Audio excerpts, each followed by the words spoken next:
안녕하십니까, 영상 목사입니다. 오늘 함께 나눌 말씀은 요한복음 18장 1절에서 5절까지 말씀입니다. 드디어 요한복음의 클라이막스라고 할 수 있는 예수님의 순환과 십자가 여정의 이야기에 당도했습니다. 어찌 보면 우리가 너무나 잘 알고 있다고 생각하는 이 예수님의 순환과 십자가 이야기 속에서 우리는 어떤 것을 또 캐치해낼 수 있을까요? 특별히 요한복음은 어떻게 예수님의 순환 이야기를 그려내고 있을까요? 이제부터 차근차근 살펴보도록 하겠습니다. 그리고 먼저 우리가 생각해 봐야 될 것은 우리가 너무나 잘 알고 있다라고 생각하는 것과 또 실제 우리가 그렇게 살아가는 것과의 그 차이와 갭이 있다라는 사실을 우리는 항상 인식해야 될 필요가 있습니다. 십자가 순환의 이야기에 대해서는 너무나 잘 알고 있지만 과연 우리가 그 십자가의 삶에 얼마나 동참하고 있는가에 대해서 이 말씀 묵상을 통해서 다시 한번 나를 깊이 들여다볼 수 있게 되기를 바랍니다. 우선 오늘 본문의 배경부터 좀 설명을 드리고 시작을 하겠습니다. 1절입니다. 예수께서 이 말씀을 하신 뒤에 제자들과 함께 기드론 골짜기 건너편으로 가셨다. 거기에는 동산이 하나 있었는데 예수와 그 제자들이 거기에 들어가셨다. 이 말씀을 하신 뒤라고 적혀 있는 것은 바로 앞에 17장에서 예수님의 기도를 다 마치신 후에라는 뜻이겠죠.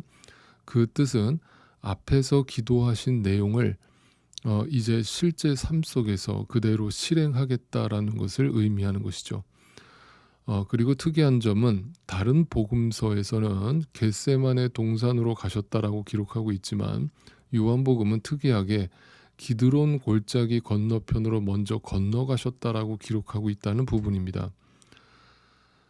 자, 먼저 이 기드론이라고 하는 장소부터 좀 생각을 해볼 필요가 있겠습니다. 구약 성경에서도 사실 몇 번 등장하지 않을 정도로 그닥 인지도가 높은 장소는 아닙니다. 그런데도 요한 사도가 겟세마네 동산보다 먼저 기드론 골짜기를 부각시킨 이유는 무엇일까요?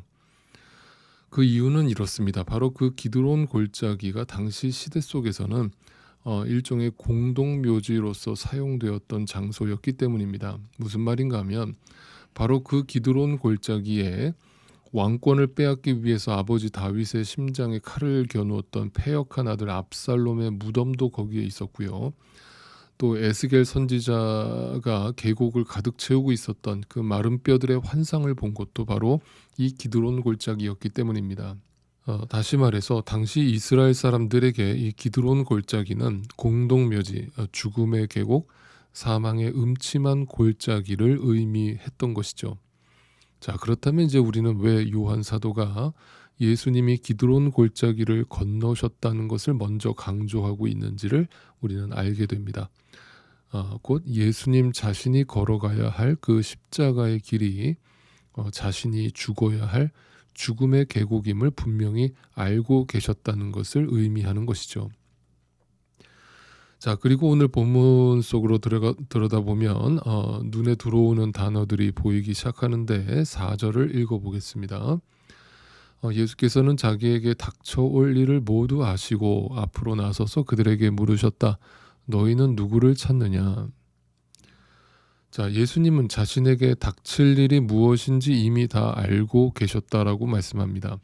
자, 무언가를 미리 알고 있다라고 하는 것은 그것에 대해서 미리 대처할 수 있는 방안을 생각해낼 수 있는 시간을 갖고 있었다는 뜻이죠.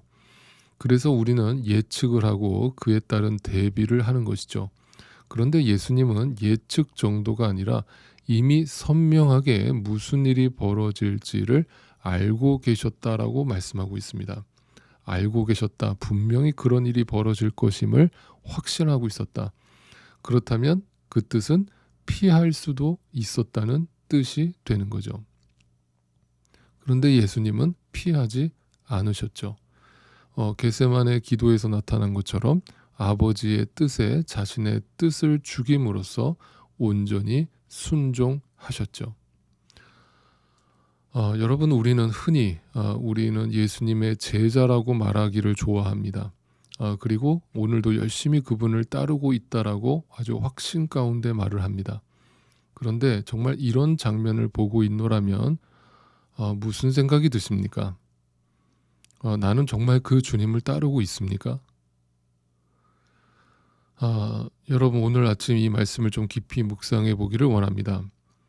예수님은 지금 왜 기드온 골짜기를 건너고 계십니까? 왜 예수님은 자신에게 어떤 일이 벌어질지 뻔히 알고 계시면서도 그 십자가의 길을 가고 계시는 것입니까? 그 답은 너무나 분명하게 성경에서 증거되고 있습니다. 죽어야 살기 때문입니다. 죽지 않으면 결코 살 수 없기 때문입니다. 십자가를 통과하지 않으면 결코 부활의 아침을 맞이할 수 없기 때문입니다. 그렇다면 왜 예수님이 이 고통의 길을 가고 계십니까? 누구를 위한 길입니까? 부디 이 예수님의 순환과 고난 이야기를 어떤 인간적인 동정과 연민의 정으로 감동적인 이야기로 읽지 않게 되기를 바랍니다. 이 십자가 고난의 이야기는 이 이야기를 읽고 예수님이 얼마나 아프셨나, 얼마나 고통을 당하셨나 라면서 우리에게 눈물을 흘려주기를 기대하는 마음으로 쓰여진 것이 아닙니다. 예수님이 다 아시면서도 그 죽음의 길을 가셔야 했던 이유, 바로 여러분과 저의 그 지독한 죄 때문이기 때문입니다.